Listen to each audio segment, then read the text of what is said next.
I want to just FaceTime someone accidentally that I didn't need to and want to and have.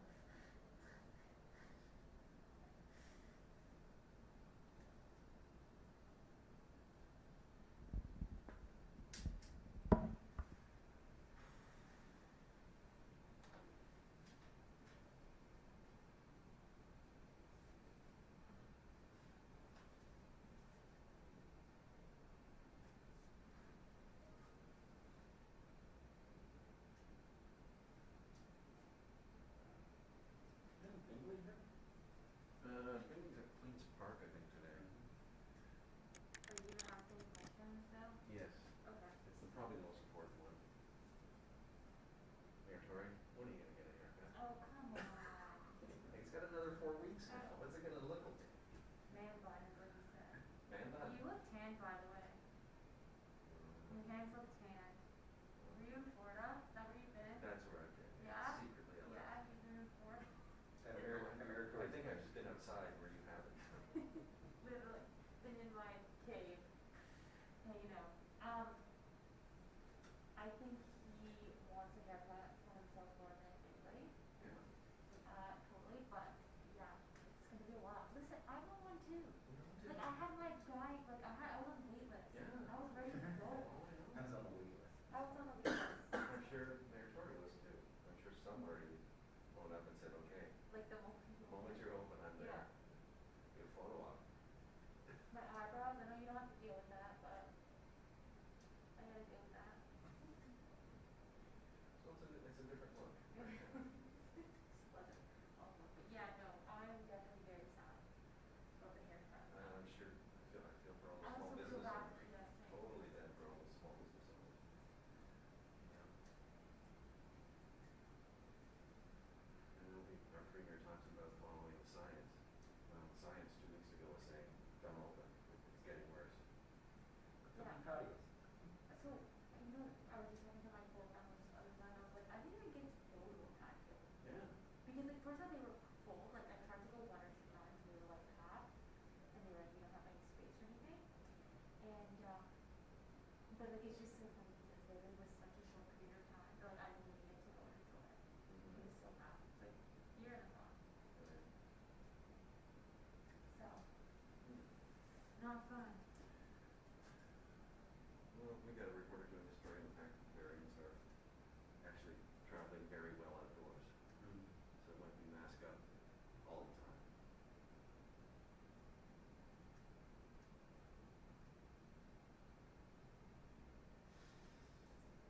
Your kids have been out of school. Pretty cold in Jane. They can fold up again with Yeah. everybody. So, my one kid in grade 9. No, They you said, did you the said, quad or testers now, we right? said. In one of his classes, there's only one other kid with him. Yeah, so there's one teacher and 2 kids. So you're not getting the high school experience. Like, Oh, you know, this was it's like started. 2 full classes. And they're in school from 8:10 until 10:30 at night. Like, it was just a mess. Yeah. Sorry, one sec. So 3 to 5, okay? Then I'm trying to get. 2 minutes? Yeah. So they're right. Well, I think we're still on track.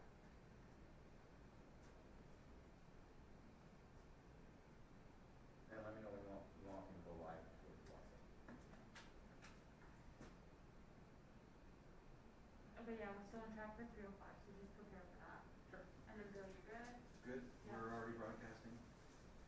Okay. Want me to go live now? If you want to give all those YouTube listeners a live shot of this lovely setup, sure. Well, this is the guy. Oh, See yeah, that? yeah. That's Wait, fine. but if, wait, are we talking? Will we get pick up our voices? No, they're not moving. Okay, cool. Then yeah. Go live? Yeah. You don't want people to hear Bill talking shit about it. Unfair. I need to talk shit about a few people. I've never heard you swear. That's right. I have not. It's the first. Which word? S-H-I-T is a swear word? That's you said it. Yeah. It's a swear word. Oh yeah. Really? In my home, Third generation. you would have had your mouth washed out. Oh no. Are you doing anything this weekend? We're working tomorrow, and Oh, you still work on. news never stops.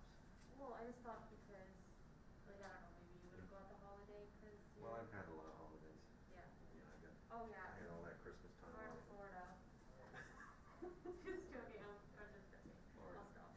1 minute by the way, that was given like a minute ago, so I feel that. But yeah, he was kind of like, And so you, we're good. and what are you doing this long weekend? You're off tomorrow, you're not working? Well, I'm never off really. I just won't be here. We won't be having a Friday afternoon press Will conference. the mayor have an itinerary tomorrow? Or will it be take time? I think tomorrow there will be nothing, and then but we were supposed to have a couple things on the weekend, and they're all getting canceled. For like event organizers are all like canceling things, so that also like dropped off. So we'll see. With that.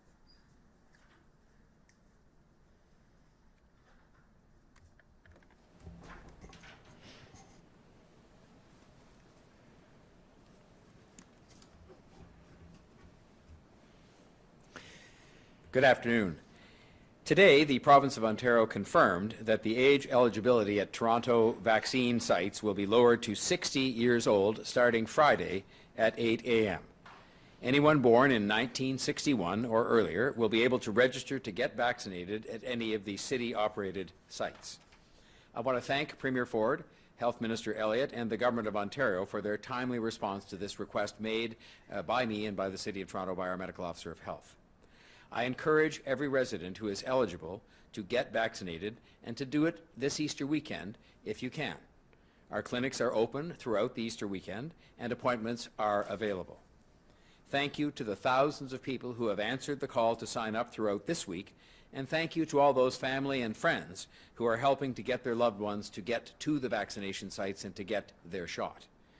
Whether that involves reminders and nudges to get registered, helping them sign up online or by phone, or even accompanying them to the appointment, helping people get their vaccine, especially people who are a bit older, is one of the best things you can do right now to help fight the pandemic. So thank you again to everyone involved in this effort. Today, Premier Ford announced a province-wide emergency break in order to stop the spread of COVID-19. As Mayor of Toronto, I believe this province-wide break was the right thing to do for the Premier and for his cabinet.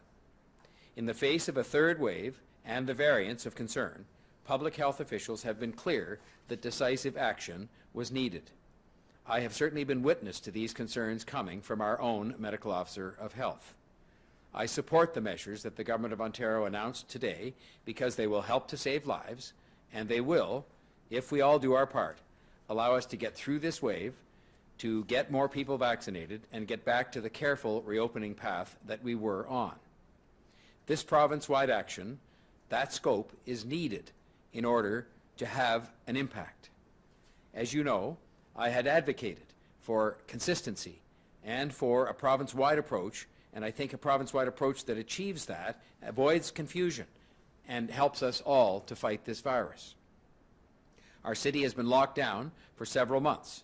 But we are not an island, and we cannot hold back on COVID-19 alone, by ourselves. I know everyone is tired, and I know everyone is frustrated, but we cannot give up on this fight, especially not now, after all that we've been through.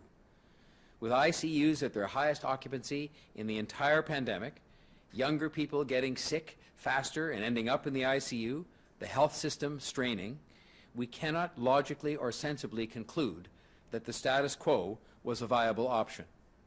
We cannot just let the third wave crash over us and react with a shrug of the shoulders. Right now, we all need to continue to keep our distance from each other, to wear masks, and to stick just to the people that we live with. I know this decision will once again be very hard on businesses, some in particular. Patios in our city just opened, and now they will have to close again. Other businesses have been closed for a long time already. No one wanted this to happen, but we cannot ignore the warnings from the public health officials. We cannot ignore the facts as they exist with respect to ICUs and hospitals and people getting sick. I will continue to push the Government of Canada to do as they have done, which is to provide direct financial support to businesses impacted by health measures. And they've been very responsive in this regard, and there's a need to continue to do so. And we will continue to ramp up the city's vaccination efforts as much as supply from the other governments allow, because this is one of our most potent weapons in the fight against COVID-19. I welcome the fact that today the province announced vaccines will be available at 52 additional pharmacies in the City of Toronto. This responds to a request made by myself and Toronto Public Health that the vaccine be available at more pharmacies in the city, particularly in the northwest and northeast areas of the city where COVID-19 has hit particularly hard. With the provincial measures coming into effect on Saturday, along with our ongoing public health response, we have taken the following action. First, I have urged our parks officials and others to redouble efforts to make sure that our outdoor spaces and the usual spring cleaning effort that goes with those outdoor spaces, those efforts are advanced as much as possible this month, recognizing there will likely be more people out and about in the parks during the month of April given these developments. Second, I've asked Chief Raymer to continue to have a more relaxed parking enforcement, as the police have done through much of the pandemic. This is his decision to make as the head of law enforcement in our city. Officers can still ticket at their discretion under all times and all arrangements, but this does recognize, if the chief accepts my request, that many people will likely be staying home, for example, more often, and therefore their cars would be in places where they might not ordinarily be during the day. And so I hope the chief, as he has done, will consider this request in terms of the exercise of the discretion of our parking enforcement officers and police officers. Thirdly, I've asked our transportation officials to look again at our Cafe TO plans for May to ensure that we'll do everything possible this month while we are under these new restrictions to make sure that we're ready to help approved Cafe TO patios to pop up as quickly as possible once the 28-day period is over. I'm very happy to report that we have literally received hundreds of applications for on-street patios in our first round of registration that closed late last month, and staff are reviewing those right now, and I hope we can do that as expeditiously as possible. Our objective is to get them in place as soon as possible, so at what I hope is the successful end of this shutdown, we will be able to have these available to businesses so they can begin the long road to recovery, and to customers as soon as possibly can be the case. Fourthly, I've also asked for active TO plans to be fast-tracked as much as possible so that there are some activities beginning in the month of April. We created active TO during the spring of last year's part of this pandemic so that there were additional places outside for people to get out and exercise safely. I want to make sure we have some of those opportunities during the next 28 days. I believe we can get through this month. We can beat back this virus, and we can still have a summer in our city. There's a goal that we can look towards. Beat back the virus, make our city safe again from a health perspective, and still have a summer. That will be my focus over these 4 weeks, and I hope that will be everyone else's focus as well.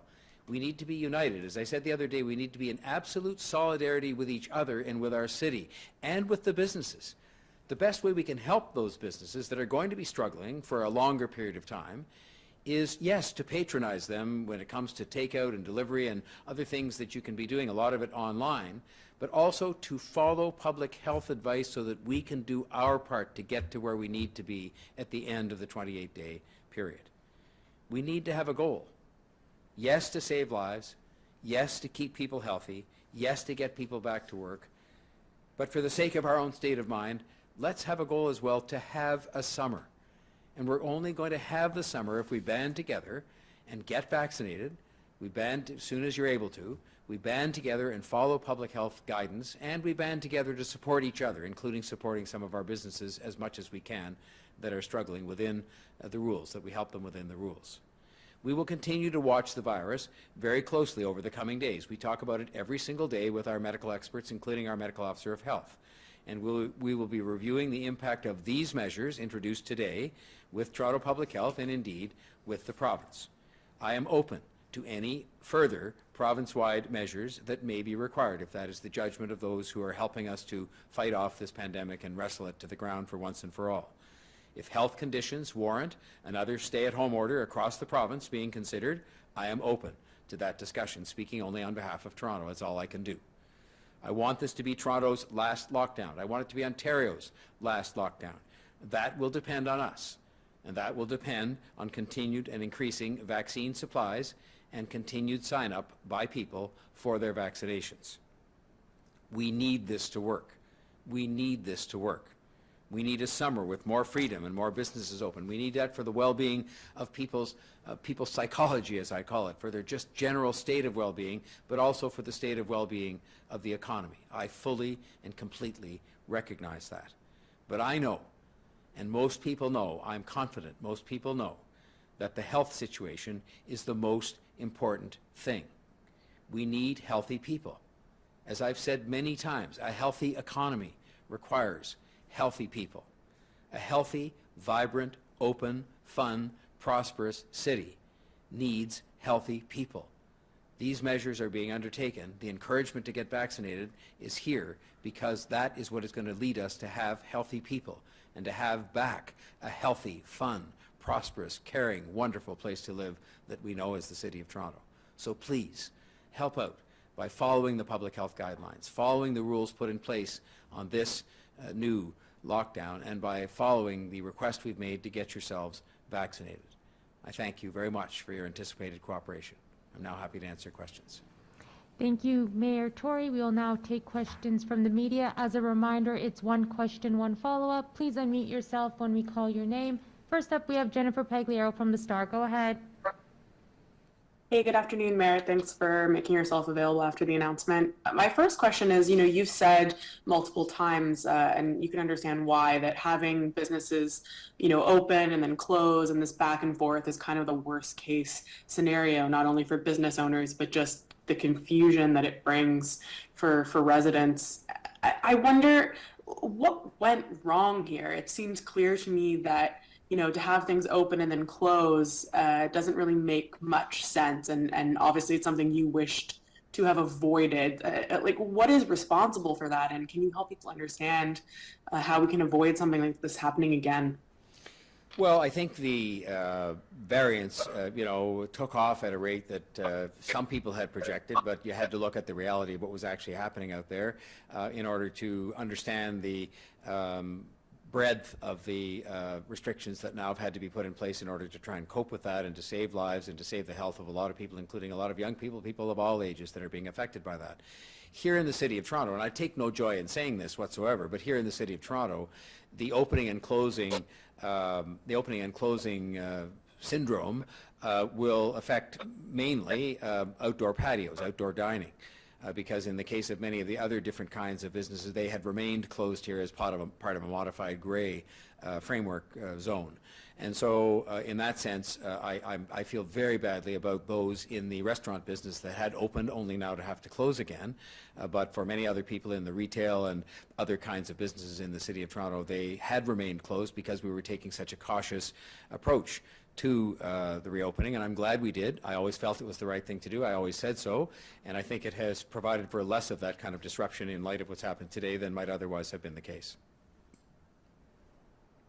And earlier we saw the advisors to the province talking about the best case scenario in the modeling projections, but using what they were saying was a stay-at-home order. And when the Premier was asked earlier about the difference between what has been implemented today and a stay-at-home order, we heard from the Minister of Health that this is not going that far. I wonder if you think these measures today do actually go far enough, given that they don't make significant changes to our current modified lockdown in the city. If you look at the order and the request made by the Government of Ontario today, it does request that people should stay at home except for essentials like groceries and medicine and other kinds of things that they have to do in that regard. I have said that we will here in the City of Toronto, we would do this in any event as we've done throughout, which is to look at the numbers every single day, and that certainly depending on where the numbers sit, say in a few days from now, I'm very open to a discussion of further measures that might be necessary so that we actually get an effective result out of this that doesn't result in a further future lockdown at any point in time, and that we can have a summer. So in that sense, if a provincial stay-at-home order is something that is going to be even more effective, depending on how the numbers go over the next couple of days, I'm open to that discussion, I just think we should do whatever is needed in order to have the greatest effect on the health conditions as we find them. Thank you, Jennifer. Next up, we have Lorenda Redekop from CBC. Go ahead. Hi there. Hi, Mayor. This one about vaccinations, we heard from the modeling experts today that people in the hardest hit communities from COVID-19 aren't getting vaccinated as much as those from the lowest hard hit communities across most age groups. What is the city doing to try to boost that in Toronto? The city is actually doing an extraordinary amount to try and reverse that trend that was evident in the first period of vaccination. I will tell you, for example, that in opening clinics in a couple of those harder hit areas, even this past week, we saw very high usage of those clinics. Those were not places where there were a lot of extra appointments, so that's a first thing. The second thing, we have extensive efforts now fanning out into communities across the city, where we have, I think the number is 280 ambassadors out there, and they're ambassadors in the sense that they're going into the grassroots of those communities hardest hit, if necessary, person by person, because in some cases there's a hesitancy that has to be overcome by building trust and getting people to go and get vaccinated. We've had today, I think as a day, we have 30 clinics, not just the ones you're familiar with that we operate, but there are dozens more that are being operated in other parts of the city, in many cases in areas like that. We provided to the province a list of pharmacies because their list was short on pharmacies that were in some of the hardest hit areas. We gave them a list, and to give them their due, a number of those were added to the pharmacies in the vaccination program today. And so we're doing a lot in that regard and we have extensive programs yet to roll out to make sure that in those hardest hit areas, we do whatever it is we have to do to get to the people or to get them to us to get the needles in those arms. It's a more challenging task, often because of language, sometimes because of vaccine hesitancy.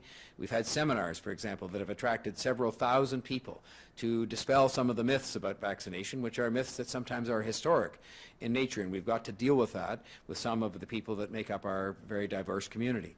And so we're on that in the sense that it is not acceptable to us to have a situation where you see that kind of disparity in the rate of vaccination, and so we're taking all the steps that we can to reach out to those people and to have them in turn try and reach out to us. We had a town hall meeting last night. We have another one tonight where the Chief Medical Officer of Health, the Chief Peg, and myself all participated in answering questions. 82% of the people at the end of the town hall said they would be likely to go and get vaccinated, and I can assure you the kinds of questions they were asking on the town hall, and I think the media were able to listen to it, were questions that are on the minds of a lot of people about different vaccines and about do people have the right to make this choice or do that or do this, and we've answered those questions, and we will continue to use every means at our disposal, including town hall meetings, including we're going to blast out text messages by phone, which may irritate some, but it's for the greater good. We're going to literally be going door to door. We're going into our Toronto community housing buildings and having clinics in those buildings for the seniors. So we're taking a lot of steps to try and remedy that initial wave, which was something that was just a result. You have to wait a period of time when you start out to sort of see where you're being successful and where you're not, and we certainly know now the places where we have to work harder. Thanks for that. My follow-up, I've been hearing real concern over the past few days from people who work with the homeless, given that we have, I believe it's up to 17 different shelters and shelter hotels with outbreaks. How do you characterize what we're seeing in terms of outbreaks for that community? And what is the city going to do to reverse this? Well, congregate settings of all kinds are places where you are more likely to see outbreaks take place. And that's not saying it's excused or that it's a good thing or that it's an acceptable thing, but it's more likely to happen in places like that for the obvious reason because of the way this virus transmits itself back and forth between people. And so we've had some efforts that have resulted in hundreds and hundreds of people in the shelters getting vaccinated. But the key is going to be to continue the efforts we've made, which are huge in nature, to physically distance people. So we've got some 3,000 people that were moved out of shelters into other kinds of accommodation to make sure they're physically distanced.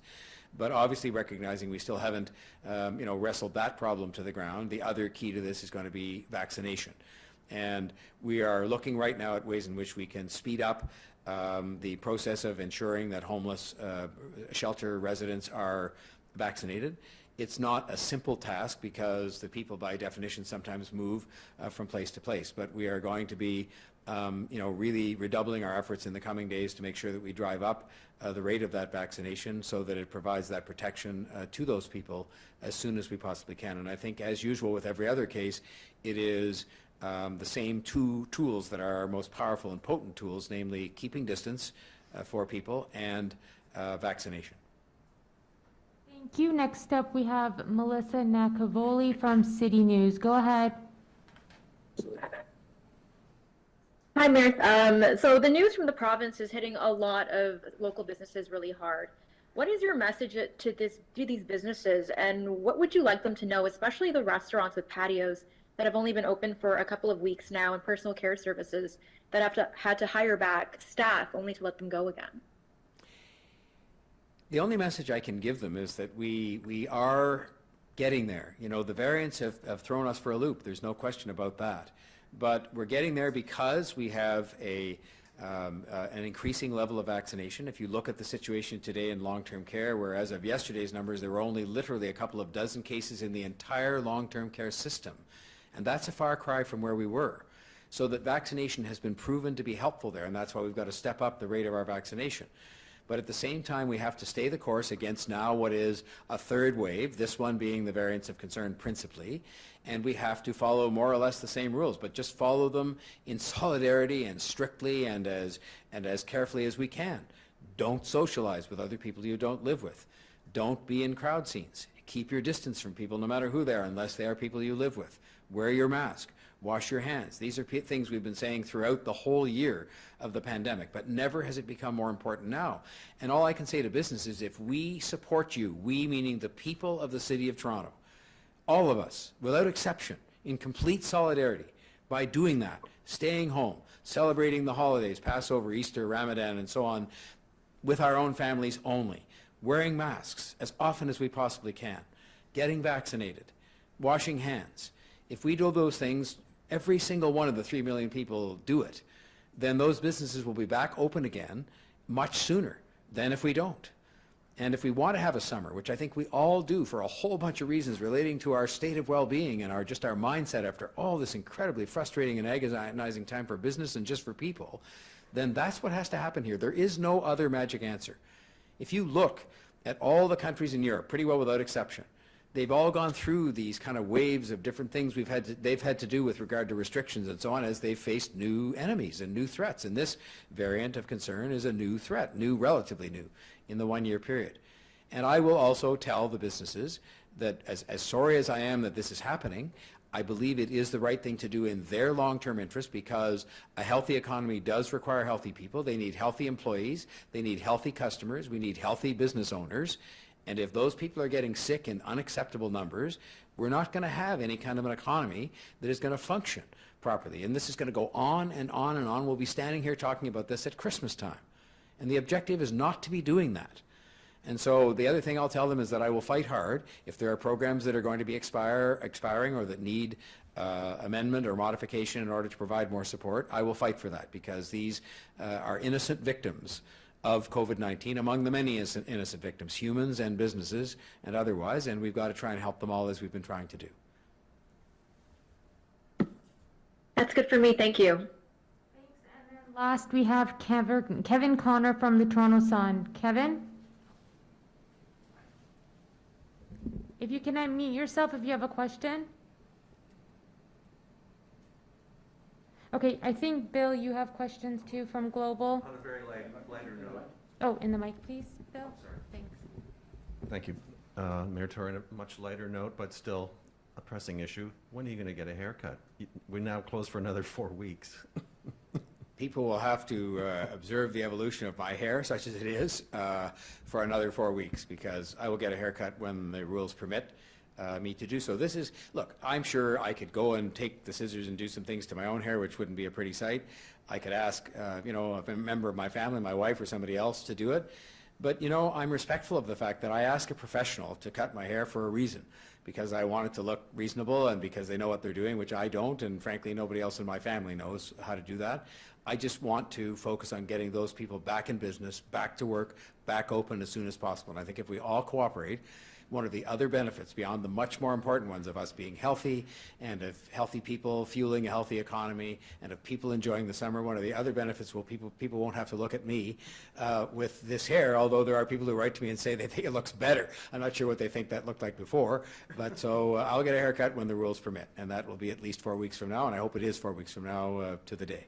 No follow-up, sir. Okay. Oh, just one more. We're Yep. just going to try Kevin one more time. Kevin, if you have a question, please unmute yourself.